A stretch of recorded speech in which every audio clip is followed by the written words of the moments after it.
Ayan, so welcome back po dito sa Denrica at Toy TV Sports. Well, ang ating pag-uusapan nandiyan na. Okay, welcome back, Jamie Malonzo. At ang pagkapanalo po ng Barangay Ginebra, given na po yan, no? Ang ating pong pag-uusapan dito, paano nangyari yan? Okay, sunod na segment, tulad po ng aking pinangako, pangalanan ng mga chismoso, okay? Para aware na po kayo kagad, ano po? At, of course, ang pa-shoutout sa mga pa-shoutout, ang ating pag-uusapan naman, yung nakaraang content, no? Babasahin natin ang inyong mga komento, okay? So, bago po yan, kung nagugustuhan nyo po ang ating pagtatalakay, mag-subscribe na po kayo, no? Okay, kung gusto nyo lamang po. Okay, sisiksikin natin itong mga usapan na to, no? Sa ilang minuto lamang, guys, no? Pabibilisin natin. O, ito. Umpisa na kagad natin. So, Barangay Ginebra, tinalo. Ito pong Blackwater, okay? So, alam naman po natin na pangalawa sa mahinang koponan sa PBA itong Blackwater, okay? Bagamat sinabi ko na delikado pa nga yung mga koponan na kagaya nito, hindi po ba? Ngayon, tignan nyo po yes, lahat nagbubunyi, lahat po nagsiselebrate. Is a bounce back win. Definitely, no? Sa mga nakarang content natin, sinabi natin. Pero, the way it was happened, are you satisfied, guys? Nakita nyo po yung first half, no? Kung paano po ulit tila nag-struggle ang Barangay, no? Paano pa kaya kung ilan ang George King sa Blackwater? Kasi alam naman po natin na isa lang yung kanilang scorer dyan, no? Yung tinatawag nating scorer talaga, di po ba? Paano kung may Shawnee Winston dyan? Paano kung may heading dyan? Di po ba?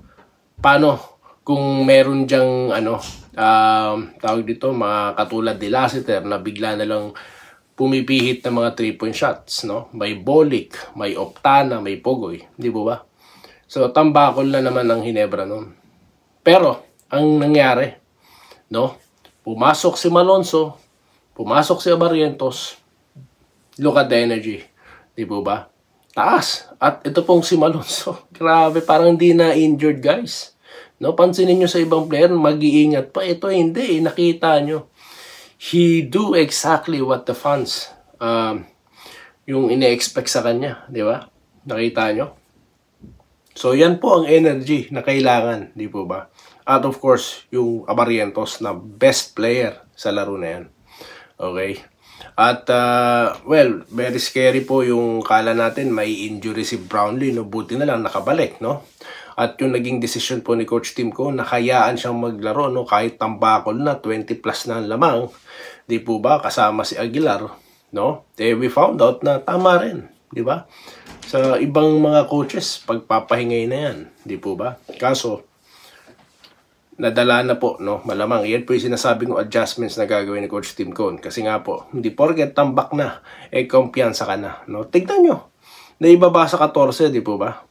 So, yan po yung mga ginawang adjustments dyan, no? At ako po yung humahanga, no? Sa mga ganyang, po ni Coach Timko. Siguro, sa next game po, pag-uusapan natin, no? Yung possible na dapat gawin. Okay? Possible lang naman. Suggestion lang naman. Hindi naman tayo sa nagmamagaling, of course. Okay? Coach Timko yan, no? Okay, sa mga score, Brownlee 18, pero nyo, di kailangan ni Brownlee umiscore na sobrang taas. Barrientos 15, no? Si Aguilar 10, at ito po ang chinichismis na si Ahan Misi 9 points. Malonzo 8, biruin nyo. Lang po yan, yung minutes niya is controlled, no? Kasi nga, syempre, kaya kababalik lang. Okay? So, Holt 8, Thompson 5. Biruin mo, hindi ka ganun ka-explosive si Thompson pagdating sa scoring, pero look at what they've done, no? Of course, sa Blackwater 27 si King, Tungkab 10, no? Ito swerte to 9, no? So, yan po yung scoring. At nakita naman natin na tambako lang naganap dito, no? Tambak.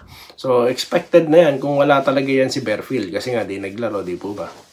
Pero it's magandang challenge po yung ginawa sa first half na itong Blackwater, okay?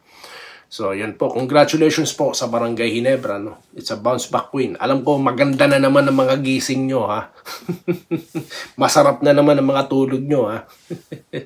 Congratulations, mga kabarangay. Okay, dito po tayo, ha? Sa usapang chismis na naman, okay? Ng mga, kontian lang natin, para aware lang kayo. Ito po, yung PBA trades updates daw, no? Chismis updates yan. Okay, welcome daw sa SMB to si Will Navarro. Nakita niyo po ba naglaro? At big announcement daw po ni Nebra, may paganyan-ganyan pa, no? Alam na nating lahat na si Malonzo pwede maglaro anytime soon. Ito. So, yan, no? Chismis yan, certified, okay? Mga ganyang mga banatan. Ito pa isa, ha? Ito, 9 days ago naman, no? Ito, kinokonfirma lang natin na chismis itong Jer Avenue na thumbnail niya, okay? Ginebra official latest trade. Oh, chismis updates na naman yan, ha? Fake news, okay? Paalam daw Han Misi, tignan nyo. Sulit daw ang kapalit ni Han Misi. O, di ba? Mga peking balita, chismis. Kaya yung mga nanonood dyan at nanonood pa rin, eh sige, good luck, no? Lokohin nyo mga sarili nyo. Niloko na kayo, sige pa rin ang inyong nood, no? Tapos ngayon magtatanong kayo. Yes, ngayon magko-komento kayo, ay, lopsided. Eh kasi nga, sige ang suporta, no? Panonood sa mga chismoso, kaya ganyan. Kaya dito, i-rewind, uulit-ulitin ko yan, papangalanan ko yan para hindi po mabalahura, no? Ito pong vlogging, ano po, na sa pagpapakalat ng mga maling impormasyon. Okay? So, yun lamang po dito sa ating segment na ito. Next, shoutout guys. Okay? Pa-shoutout tayo. Dito po sa ating nakaraang content. Ayan. Okay, sa pagbabalik ni Malonzo at yung mga PBA trades na chismis. Okay?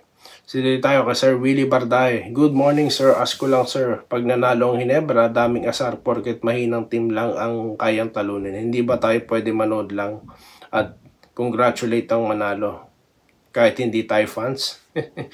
Well, guys, katulad nga po na sinabi ko, di ba? Meron akong konting napansin sa first half, di po ba? So, hayaan na natin yan. Hater will always hate. Dito tayo kay Luz Mercado, mga vlogger na nagsabing bago na import ng SMB, puro kayo Marites, si Narcis pa rin ang import. Buti gumana si Lassiter. Ayun, well, kung maalala nyo po, nabanggit ko na si Narcis out na sa SMB, no? Yun yung laro niya. I mean, di siya naglaro against, sa NC tuloy. Ano ko po nan ito? Sa EASL, ayan, di ba? Hindi po siya nakapaglaro dyan. Kaya nga po itong si Torrey Jones, no? Yung naglaro. Pero, hindi ko sinabi na siya ang maglalaro sa PBA. Sabi ko lang, hindi ko pa alam, no? Ang alam ko, wala na siya. Yun pala, siya po pala, wala lang dun sa laro na yun against EASL. Okay? Kasi nga, yun nga sabi ko, pag hindi ako sigurado, hindi ako magbabanggit kung sinong player dahil nga wala tayong nabasa sa legit sources. Nabasa ko lang, wala siya. So I assume na papalitan na talaga siya sa PBA, di po ba? Pero sabi ko naman, okay pa, di ba? Etong si Narcis. O dito tayo kay Jesse Vasquez.